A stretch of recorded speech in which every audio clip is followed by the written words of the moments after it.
Hello again, everyone, and welcome to Life in Sport. Just by way of recap, my name is Evanne Ní Chuilinn. I'm a sports broadcaster and have been for 16 or 17 years in Ireland.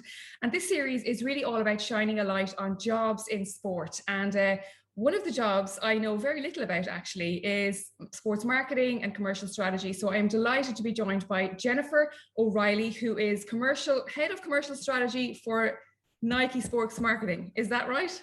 That's right. Yeah. A bit of a mouthful, but you got it.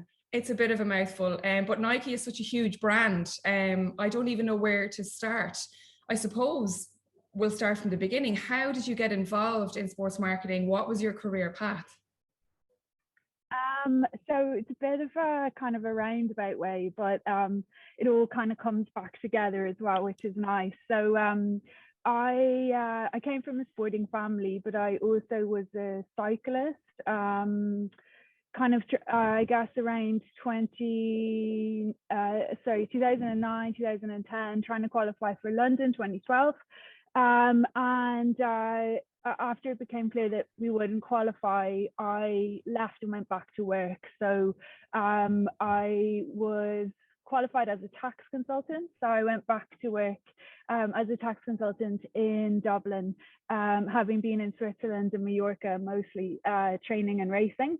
And so when I went back, I worked for Grant Thornton and I really liked it. It was a really good atmosphere there, but ultimately there was this nagging feeling that I didn't want to be the best at this in the world. So I kind of took stock and said, is this what I really want to do? I really miss sport, but I wanted to be in the business end of sport. I didn't really what didn't light my fire was coaching or grassroots or anything like that. Like, not that it's not super important, it just wasn't for me. And so I set about kind of trying to mix both. So trying to mix the business background and law background that I have with some sort of job in sport. I didn't know what I was looking for. I had no idea. It sounds like you had a really the attitude of a high performance athlete. Even when you stopped training and racing, you said something there about wanting to be the best in the world, and you didn't want to be the best tax consultant in the world. But that's a real elite athlete mentality, to want to be the best at something, isn't it? Yeah, I think so. It's probably a bit of an affliction as well, but it's a hard one to give up. And I enjoy trying or having that sharp point in mind, and it's definitely relevant in the job that I have now as well. So what I did was I kind of saved up for a bit because I'd been cycling, so it's not super lucrative. So I saved up for a bit and then packed my bags and got the boat to London. And started from scratch. So I started meeting people for coffee. I gave myself about 6 months just to see what the industry was in sport, and also just see how far I could get and what I could discover. And I think if there was nothing at the end of that, then I would have been okay to go back. But I think it was month 7.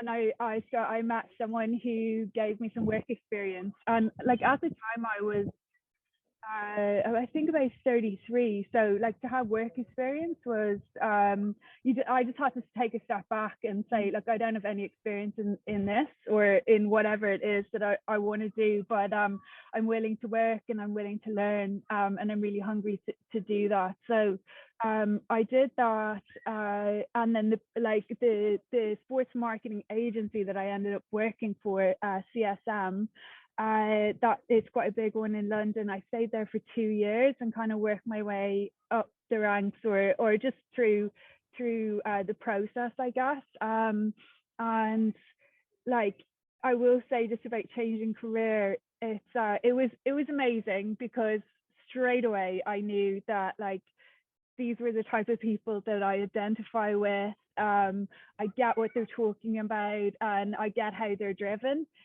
So it was I never look back or never regretted it, but it is very tough to go from a normal salary in a profession to being an intern to, you know, getting paid expenses to doing that. And especially in London, I think a lot of people find that there are people there who are willing to work for free. And it, you know, that's a tough environment to be up against that. But if you've got a bit of savings, then I think it's really worth it. But ultimately, and definitely there's a new trend and a new thought, which I totally agree with, which is, you know, all internships should be paid. So, but it's worth going for. From that, then after Can 2 I years, stop you there? yeah, Can I stop you there? Because yeah. you said you saved up a load of money, you went over and you obviously had a real get up and go attitude. You met people, you basically tried to, you know, harass people into getting work experience. We've all done it to try and get into the industry that we want to get into. But I presume you went over there armed, like you were a tax consultant. So just in terms of your qualifications, did you have an MBA? Did you have a load, like what was your basic kind of qualifications when you went over there? So I had I did law, I studied law and German in UCC. So I had law, I had German, and then I did a master's in business in Smurfit as well. And then I did 3 years of my tax exams, which were the hardest thing ever because my brain doesn't work that way. But like I dragged myself through them, or like everyone else would say, you complained all the way through them. But yeah, so like that was definitely in my back pocket, and I did do a couple of interviews over there for tax consultancy and stuff like that, and I was offered some jobs, and it was really tough to keep at it, even though those jobs offers were there as well. But I would say as well, like anyone that's trying to change career, it's really hard to do it when you're in a full-time job, because what I did was try and meet people for coffee, and it could be one person a week, but it's on their timings and it's when they're available. And it's so hard to do that when you're working. So even though it's, you know, it's costly, if you work out a way to do it, to stay somewhere for quite cheap, then it's so worth it just to put your whole self into it, because it's just really hard when you're doing it part-time. Understood. So, okay, you can go back on your track now. So you were saying you worked your way up in the sports marketing agency in London. You were there for about 2 years. So did you take a plunge then? What did you start applying for jobs outside of that agency and leave your comfort zone? Yeah, I think like I was also like wanting to make the next progression, because although I had been learning, I wanted to kind of get back on track in a career sense as well. So I started looking out for jobs, and very randomly I saw a job that was advertised with Nike, needing someone who had negotiation skills, finance and strategy kind of experience, and then also sports marketing. So interestingly, all of my random things that I'd done before all like were relevant to this job. And from the day that I did the interview, I just got on so well with everyone, and they got me as well. And so I was lucky enough to get that job, and I've been there 5.5 years now. So I presume your role has changed in those 5 years. Can you tell us, first of all, what is involved in sports marketing? Like at a very basic level, like, you know, I'm not talking about global Nike campaigns just yet, but just in terms of sports marketing, what do sports marketers do? Who are their clients? And you know, who are they selling to, or you know, what's the basic premise of what you do?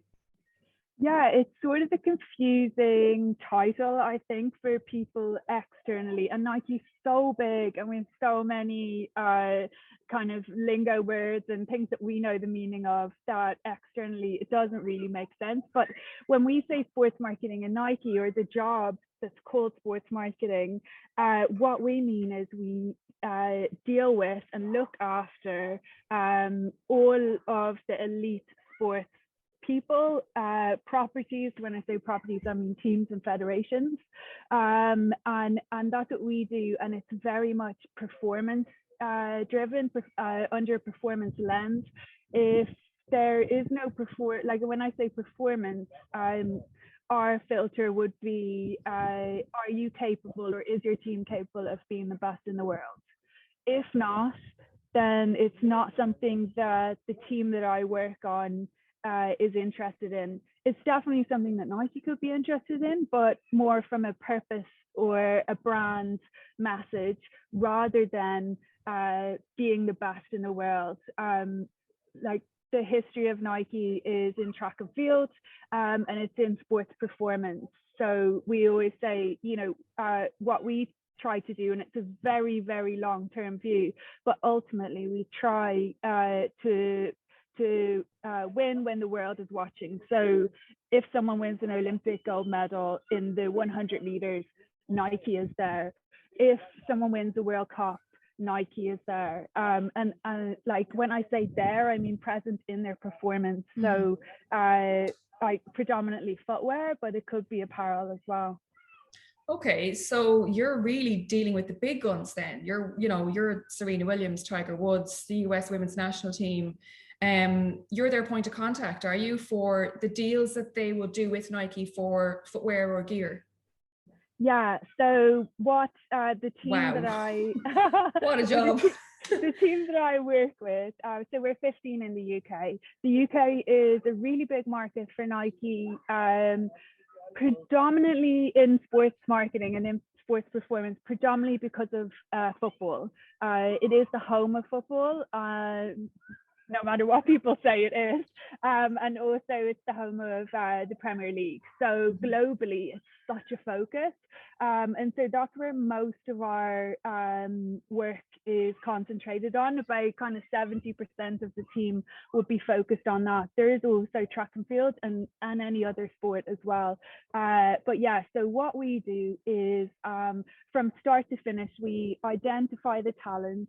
It depends on the type of sport it is, what sort of age you would be looking at. So say in football, because it's super competitive, you could be looking at kind of, you'd start looking or knowing about kind of 11, 12-year-olds, but we wouldn't sign them until probably 15 or 16. Wow, that's young. That's really young. Yeah, really young, but it's a really competitive market. And then like on the other end of the scale, and like a less competitive market, you could have someone going to the Olympics this year and they'll still contact us, and we'll still look, to partner with them as well in sort of, I'm not going to say a lesser sport at all, but a sport that wouldn't be as commercial. And so we would do that as well. So that's like the identification. Then we negotiate the deal. So that would be mostly with the agents. We'd work out the marketplace, we'd work out the value to Nike. It is a publicly owned company, so we are responsible to the shareholders that we get the best deal going. And then we negotiate the parameters of the deal. There's a bit of give and take on both sides. And then as soon as they sign with us, we also make sure that their performance is looked after from a footwear point of view. So, if it's a footballer and they've got an Achilles problem, then we have cobblers in Italy that can look after specific needs. And then if it's track and field as well, like the spikes and the particular kind of needs for that as well. And I guess, like, lastly, what we also do is we're the point of contact and we protect the athlete's performance for the brand. So if Nike wants to do something with that athlete, we make sure that it's appropriate for the athlete, it suits them, it's genuine and authentic to their character, but also that it doesn't interfere with their training. So take me back to identification, because I think that's fascinating that you try and identify talent before they become a household name, so that you are always associated with them, which I presume is part of the point. Like, you want to be like almost like part of their legacy. So do you have teams of people then scouting athletes, or do you do that yourselves, or do you have, contact in all of the clubs, like in the academies and the junior ranks in the, say for example, in the Premier League? And like, how do you go about identifying those athletes? Like, who do we know now that you identified 5, 10 years ago, for example, that's a household name? So yeah, within our team of 15, there's some real experts. So my expertise is looking at the whole picture and seeing where it fits and how much we can pay everyone, and how we can negotiate. But other people's expertise is identifying talent. So especially in football, is a guy called Neil Smiley, and he looks after our talent ID. So he signed Marcus Rashford, I think, when he was 13. Wow. Okay.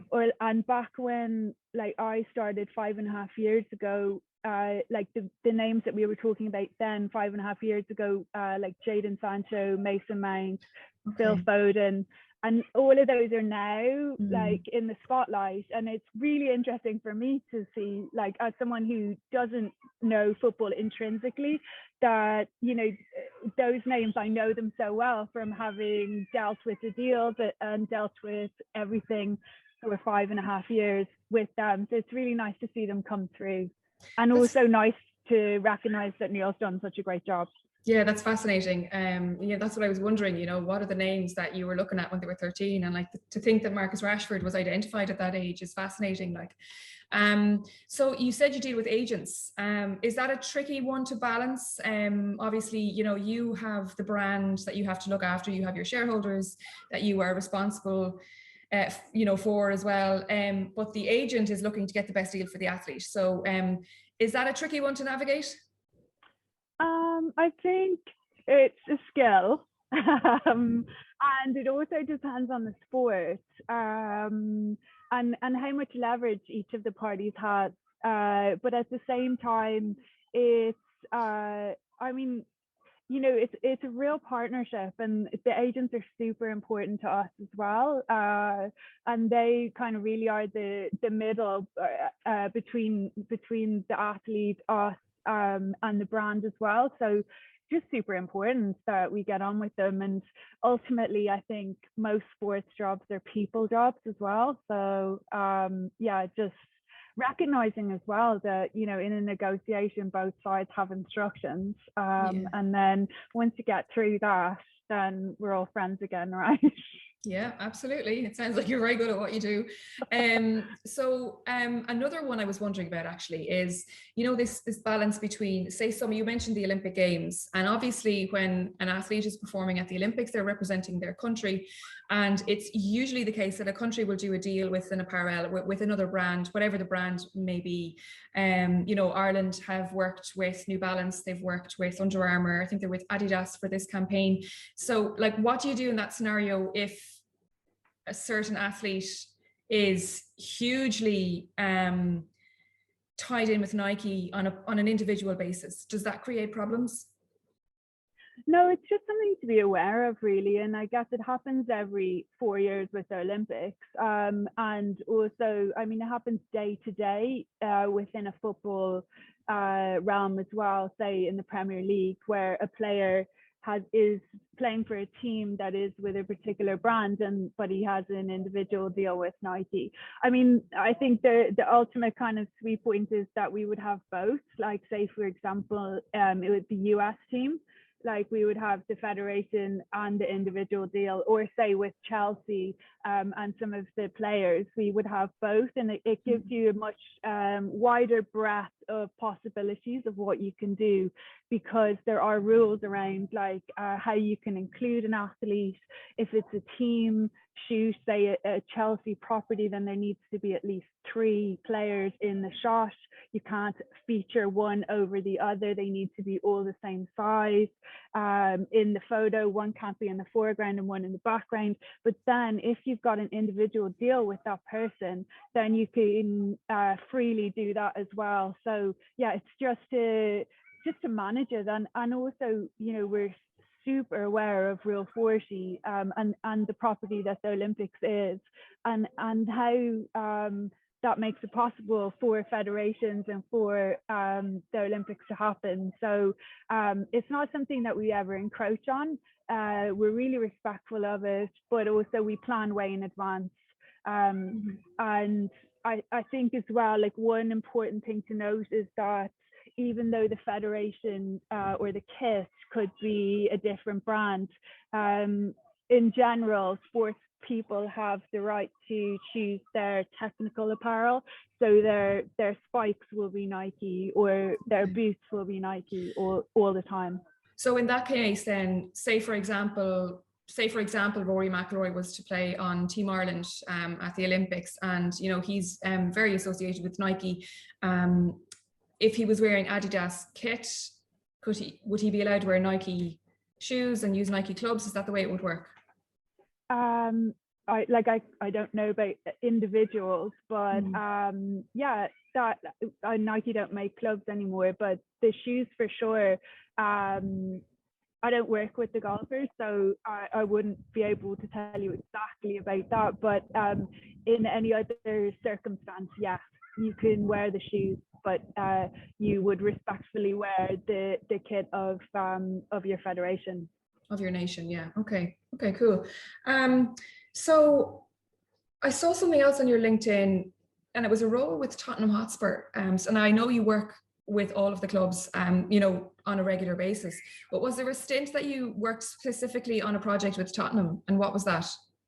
Yeah, so I work with them now because they're a Nike club, but also I worked with them in the previous job. So when I was doing the work experience and then moved on to actually getting a job there and being paid, one of my big clients was AIA, and they're the shirt sponsor of Tottenham. So they're actually an Asian company, and so they needed some presence in the UK. So that's what I did. I just looked after their interests on this side of the world. Okay, and was that something that was a contract that you had in your previous sports marketing firm, was it? And yeah. Was that something that would take up a lot of your time? Like, were you dedicated to that? Like, they sound like a huge company, so were you dedicated to that portfolio, or were you juggling other things at the same time? Yeah, I juggled a bit as well. I worked for Lucozade Sport as well, not directly, but within the agency. And so looking after their sport or their running portfolio, and then also, I don't know if you noticed on pitch in the Premier League, or some Premier League teams, the guys or the women as well would drink out of the Lucozade Sport bottle. Yeah. So that would have been sort of part of our job as well, to make sure that first of all they know how to use the bottles, because everyone needs to like squirt them, and it just operates automatically. So yeah. Jennifer, like, it's actually so funny because I have interviewed people who were obviously sponsored by Lucozade, and who will, like, in the middle of an interview be like, just to get it in the shot, like on television. Yeah. And like that was obviously part of their deal. It doesn't happen anymore, but I'm talking 10 years ago. Definitely. It used to happen a lot 10 years ago. Yeah. Oh my God, it I actually think got ridiculous. Well, now the audience and the consumer is so much more tuned into things like that. So anything that's disingenuous or like doesn't fit in is counterproductive anyway. I mean, it's a bit of a laugh, but apart from that, like, it doesn't really work, and it doesn't show the efficacy of the product anyway. I think it's easier now for athletes if they want to broadcast their sponsorship deal. Like, it's so much easier with social media. I'm sure they all use their Instagram pages all the time to promote whatever deals they have with Lucozade Sport or with Nike or whatever it is. Have you noticed that's a change, or is the social media stuff something that you build into the contract? Yeah, it definitely is like a huge element of what we're doing, in particular this year. Or this past year, when we didn't do any physical appearances anyway, so everything was online and on, say, mostly Instagram, really. And yeah, it's super important, but also it's really, really important to the athletes as well. And I think like that's a massive change. It's no longer a huge ask. It's more them being excited to have new content that is from Nike, or just like really nice creative different content is actually really exciting for them as well. So it's less of a hard sell than it used to be. Okay. Can I ask you about Nike's like ethos and messaging and culture, because they've really gotten behind um, a lot of you know just social causes, Black Lives Matter, equality for women in sport, LGBTQ plus, and a lot of their ads have come and they've been very, very powerful. Even the one with Colin Kaepernick, in terms of like daring to dream big and taking a stand. They've had ads with pregnant women being athletes. They've had a lot of ads about women in sport, and they even had one after, like, sport opened back up after the pandemic, saying that nothing is going to stop us and whatever. How important are those ads? How important is that ethos to Nike? Super important. I think, like, you kind of you mentioned a few things, but one predominant overarching theme is purpose. So purpose is a real, it's always been really important to Nike, and I think Nike historically kind of stood out from the crowd a bit and wasn't afraid to be heard. And I think as they've grown bigger and bigger, sometimes things can get a bit generic, and so just drawing it back to that, and the power of the voice that they've got is unbelievable. And like, how can we use that a bit smarter, a bit better, and to make people feel welcome and included, right? Like, so purpose is a huge focus, and also, like you mentioned, women, and just getting people moving, and removing those barriers to entry, or heralding inclusion as well, is super, super important for sure. And what I will say about that, and it's more the brand side, like the brand part of Nike, and how clever they are. Like, what's really great in my world, in the sports performance, is that there's some athletes that have sports performance, are the best in the world, and also have an amazing drive for purpose. And those athletes are the ones that really stand out. And those ones are the ones that make a difference. So and they really align with what Nike's doing. So they're super special. But it doesn't mean that the ones that don't have the purpose are not important to what we're doing in a performance lens, because you can just be really good at your sport and the best in the world, and that's enough as well. So if they are really, really important. It's really important to have icons, and it's really important for those icons to not necessarily be all shiny and everything, but it helps, if they're, performing well, obviously, but carrying themselves well as well in life. So I'd love to know how damaging it was at the time when Tiger Woods basically fell from grace, and he was, the poster boy for Nike at the time. Was that something that Nike would have had, I don't know, emergency damage limitation meetings, or like, how was that managed? I have no idea, because it's definitely above my pay grade. But honestly, like, I wouldn't have had any visibility over it, other than to assume that if anyone's struggling, that we would be there in a supportive way, but I wouldn't overestimate the role that we have in someone's private life either. Yeah, it does.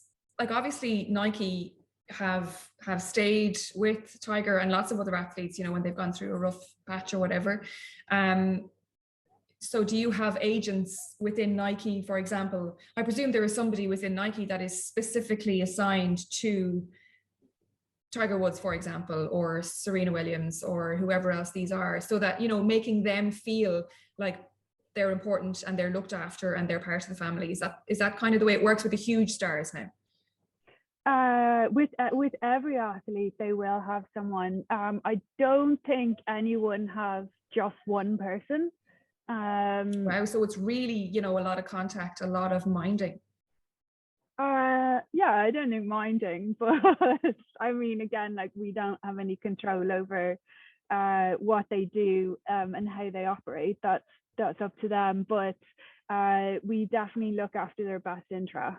As far as it is appropriate for us to do that, like yeah, I think once the performance once we can help with the performance, that's what we do. And of course, there are athletes that I look after personally as well, and they would have challenging times, and like we would hope that we would always support them in that as well, because it's not just the good times.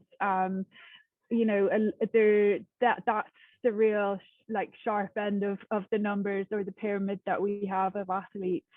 There's also a lot of athletes along the way that retire or don't make the cut, and I would definitely like to think that we would be as supportive to them as well. What is the most challenging part of your job? I don't know. I think it's just the volume, because like everything that I do, that sounds really cringy, but everything I do I really like. But it's just the volume, and the switching from one thing to the other would be the most challenging, I guess. But yeah, it's a great job. It sounds like it's a great job if you love sport, which you obviously do. Oh yeah, it's terrific if you don't like sport. Well, you wouldn't, look, to be honest, like if you don't like sport, you couldn't possibly work in any kind of a sports related job, because your time is going to be gone at, sociable hours and all of that. So look, I think it goes without saying that anybody speaking to me on this podcast loves sport, because they wouldn't be working in sport otherwise. It would be torture if you didn't like sport. So what is, and this is probably really difficult, but what is your favorite element of the job? Or is there a certain period of time that really stands out for you, or a certain contract that you negotiated, or something that stands, were you at an event, for one of your athletes, or what, is there something that stands out as your favorite kind of moment in your role so far with Nike? I think that it's the day-to-day contact. Like it's the going to chat to athletes when they're training in the gym. Like say for example, I look after some boxers and things like that, or gymnasts as well, and just like going to Nottingham, going to Birmingham, and going to the gym, seeing them training, and then going for lunch with them, like, and just catching up like normal people. And also just, I love being consistently there. Like I think it's really important, and it's probably from my background as well, that I see a lot of people especially in like high profile sports, that they're there to celebrate the good times, and actually those good times come from all the really hard training sessions. So I love being part of that. I think that's my favorite. It's not really a pinnacle thing, but it's something that I'm really privileged to see the journey of all of these athletes. I think because you have been in that high performance space yourself as an athlete, you probably get it a bit more than most people. Do you ever feel like you're having to pander to them, or do you ever feel like that you are having to mind them, this word I used earlier on, or does it just feel like you are, like you said, visiting them, watching their training and heading out for lunch? It doesn't sound like it feels like a chore. I'm just wondering if it feels like a chore that you have to kind of keep on top of them and make sure they're okay. Yeah, no, it doesn't feel like a chore, but I think sometimes that's quite sport dependent. So I don't look after say footballers, and sometimes that sort of industry can be a bit more, personally, I don't look after them. I look after negotiating their deals or working with clubs, but I don't look after footballers personally. And the industry that they're in, they've been told yes from day one. So sometimes that can be a challenging relationship, but like my colleagues who do that are so talented at what they do and so good at what they do. And maybe that's why I don't do that, because I wouldn't be very good at it. But you know, I look after mostly like boxers, tennis players, gymnastics, canoeists, like just like great rugby players. So I look after rugby for Nike. Like just great people. And you know, I think as well, when you're in those sort of smaller sports, you tend to be quite well-rounded as well.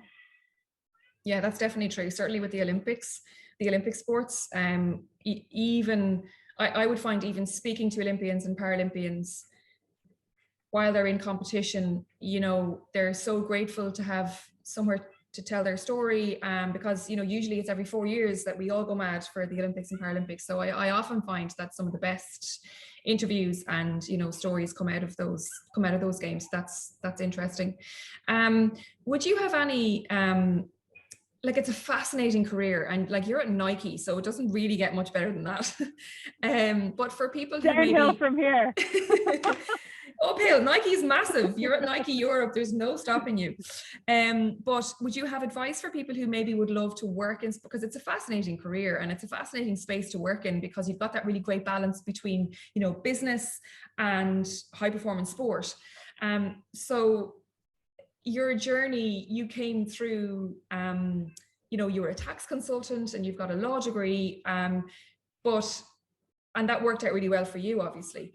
Do you have advice for people who are maybe starting out and wondering what kind of qualification they should get, or whether or not they should try and get some work experience? What would your kind of biggest advice be? I think, and it's a massive privilege to be able to do so, but I think, like, concentrate on what you love, do what you're good at, and it'll come naturally. And it's the same sort of advice, like people, you know, like trainers, personal trainers in the gym ask me, like, how do I become a Nike trainer? And really what it is that you just need to be the best at what you do. Like, don't worry about being a Nike trainer, just worry about being an awesome trainer. And like, great if it marries up to Nike. I think it's really hard to engineer, like, I want to do this, so I need to do this. It's really hard to do that, but also maybe you might be disappointed, or also you might find out that you don't really like what it is. But if you just do what you love, and have conviction in that, then wherever you end up will be right anyway. That sounds a bit corny, but like, I do believe it. Sorry, I was muted because I know my dishwasher is about to be. I think what you've said there is what a lot of people say, which is, if you love what you do, it won't feel like you're working. And that also sounds extremely corny, but there's a lot of truth in it for people who work in sport, I think. Yeah, although I will also say you're always working, you know. Yeah. That's like, true. You feel like yeah. You're never working, but you're always working. You feel like you're never well. working because you love it, but you're also never switch off, because sport doesn't switch off. Do you ever feel like people who love sport and work in sport can sometimes forget to mind themselves because of that reason, or can be taken advantage of because they love working so much they're not going to say no?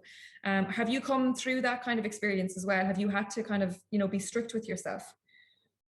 I probably should be, yeah. I probably need that chat, but you're on your holidays now. I asked you at the start of this call, before we started recording, you're in Portugal, are you on your holidays? Yeah, kind of, which means you're working on your holiday. I know you are, so answer that truthfully now. I'm legally here, by the way. I came from London, not from Ireland.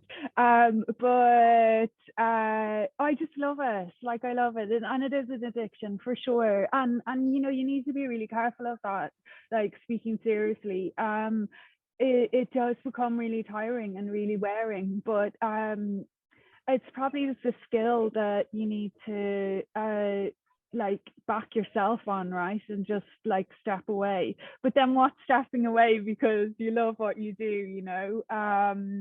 But yeah, I do love sports, but I don't think I'm a sports fan, interestingly enough. Like I love, like I said, just that day to day, the real sharp point of being better, the marginal gains, all that kind of stuff. I absolutely love, but I wouldn't be able to name all of the players in the Premier League. Like I'm not a sports fan like that.